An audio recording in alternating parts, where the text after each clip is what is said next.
AP శాసనమండలి సభ్యుడిగా బీద రవిచంద్ర యాదవ్ ప్రమాణ స్వీకారం చేశారు. శాసనమండలి చైర్మన్ మోషర్ రాజు ఆయనతో ప్రమాణం చేయించారు. ఇటీవల జరిగిన ఎమ్మెల్సీ ఎన్నికల్లో బీద రవిచంద్ర యాదవ్ గెలుపొందారు.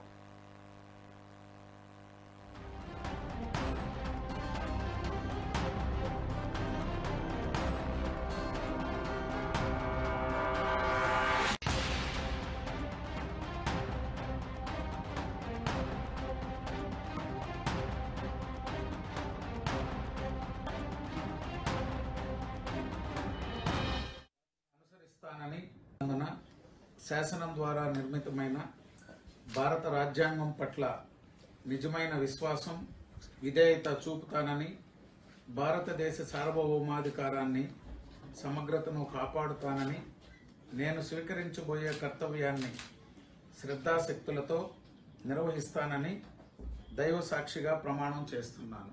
ఆంధ్రప్రదేశ్ శాసన పరిషత్ సభ్యుడినైన బీదా రవిచంద్ర అనే నేను పరిషత్ నియమాలకు కట్టుబడి ఉంటానని, వాటిని అనుసరిస్తానని, పరిషత్ మర్యాదలను పాటిస్తానని, సాంప్రదాయాలను గౌరవిస్తానని దైవ సాక్షిగా ప్రమాణం చేస్తున్నాను.